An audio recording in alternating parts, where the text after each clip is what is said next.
Hello, everyone, and welcome to The Process, where we interview citizens, professionals, athletes, and laypersons about processes in their lives that kind of help them come to be who they are. Today, we're talking with Michael Brown, current CEO of Reality Based Training Group and former Prince George's County police officer. Hey, Mike, how's it going? How you doing? Good, man. You know, Mike, I have observed your social media posts regarding police-related issues like brutality, wrongful arrest, and wrongful shootings, etc. And you appear to have a wealth of institutional knowledge in the law enforcement field. I'd like to really dive into your head about those things that I've heard you post on social media. But before we go into that, how about you just take us on a Mike Brown journey from childhood to present day? Sure. My name Mike Brown. Grew up in Washington, D.C., Northwest, uptown area right there by Georgia and Upshur. And ended up going to school, Whittier Elementary, Paul Junior High School, Coolidge High School. After I left Coolidge, ended up going into the military, doing a total of 9 years in the military. Once I left the military, came home and ended up joining Howard University Campus Police.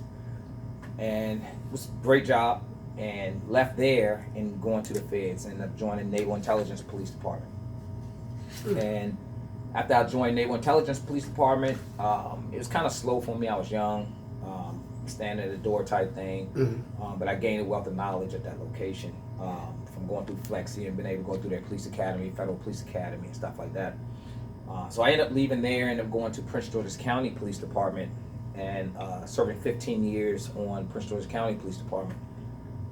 While I was in Prince George's County, I served in Oxon Hill Station, which is right off of Indian Head Highway. Right. Left there, went to narcotics. I was TDY to narcotics for approximately 8 months. Ended up leaving there, going to Violent Crime Task Force. And after I left Violent Crime Task Force, I ended up going to over to the TAC section, which is Tactical Section, SWAT team. Ended up going there for approximately 10 years, and then ended up leaving there, going to aviation for my last 2 years on the Prince George's County Police Department. Wow, that's pretty heavy, man. So you have a significant amount of experience in a variety of disciplines within the Prince George's County Police arena. That's correct. Okay. Wow, that's good. Well, you know, look here, man. We're going to just get right on into this. You know, I noticed that many of your postings and commentary have been about discriminatory practices within police departments, specifically the Prince George's County Police Department. What has been your experience with discrimination, and how has it affected your welfare? Discrimination on the Prince George's County Police Department is a big thing, and myself and along with a couple other officers, we have filed a discrimination lawsuit with the Prince George's County Police against the Prince George's County Police Department for discrimination. Right, that's called the PGPD 13, correct? That's correct. Okay. Mm-hmm. Yep. And it was based off of the disciplinary action, the transfers, the promotions, the everything that comes down to the equality and equal for white and black officers and or minority officers on the police department. Mm-hmm. Okay, so let me ask you this, without getting deeply into a lot of detail, because I do know that you are one of the litigants in the PGPD 13 discriminatory lawsuit. So I'm assuming that you have a particular or a specific case that actually involves you. Without giving us a whole lot of that, can you kind of tell the people what that's about? How are you actually fitting into this PGPD 13 discriminatory lawsuit? Sure.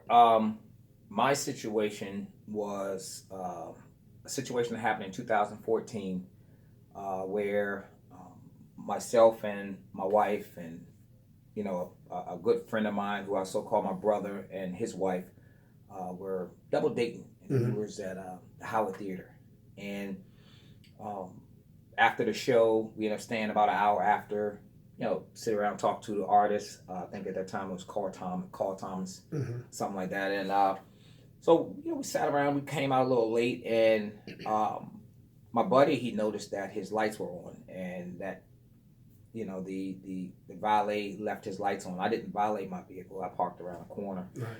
And, make a long story short, I came out, and he went to go try to get his lights, get a jump for his vehicle. I left and went to go get my vehicle to give him a jump. I didn't have any cables, but I was going to use my vehicle. So as I come back around, my wife and his wife, all of a sudden, was standing by his truck, and then my wife screams and go, "Oh my God, they're fighting!" So I noticed 7 individuals end up jumping my friend, and he had one of them in his chest, and the other guy was on his back, and they was grabbing on him, and he ended up tossing one of the guys to the right or some stuff like that, and I end up running to his aid to try to stop the 7 guys from fighting him, and one of them ended up going to the ground. I ended up striking one of them to the ground due to the fact that he was one of the main ones just trying to fight him, and my other buddy was trying to get the other guys off of him.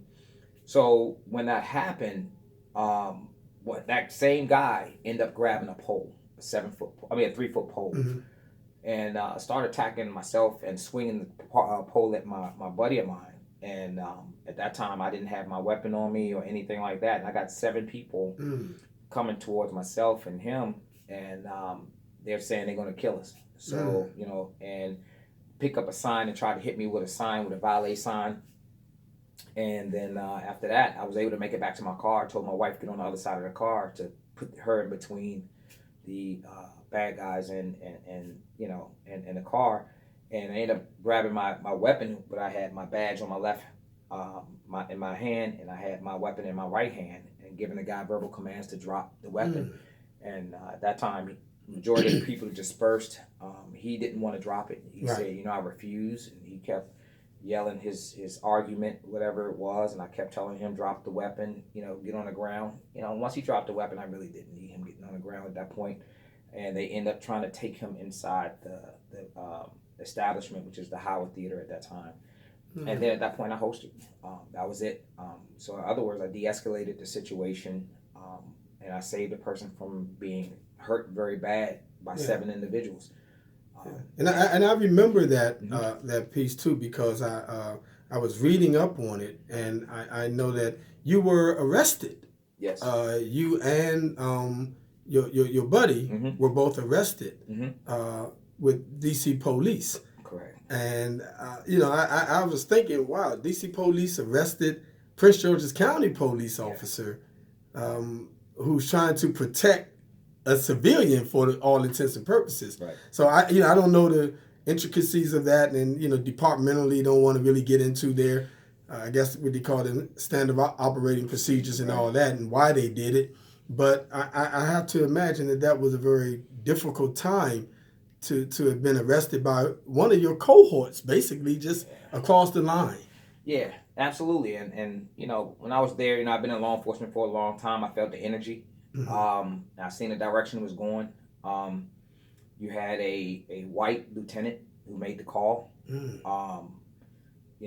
No one from DC police even came to me and asked me what happened. I'm a police officer, and the guys that were jumping my friend were valet members, so they talked to all 7 of them and huddled in a circle. Oh, wow. And no one had come over to talk to me and say, hey, what happened or anything like that. And they took their word and arrested me.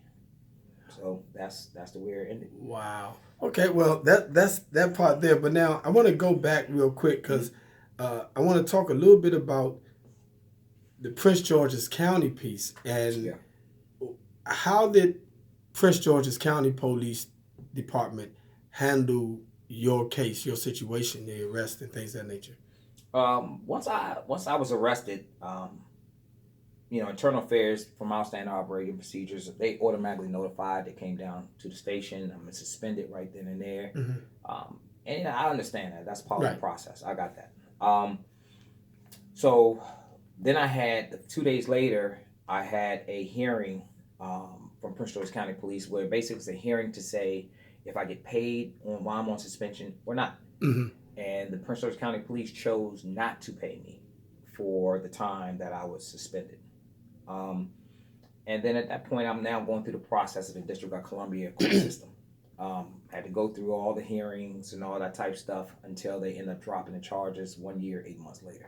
So DC actually dropped the charges on you. Correct. And from what I understand, Prince George's County, did they pick the charges up, or your administrators found against you or something of that nature? Yeah, so once DC dropped the charges, Prince George's County picked up the charges administratively, internally. Okay.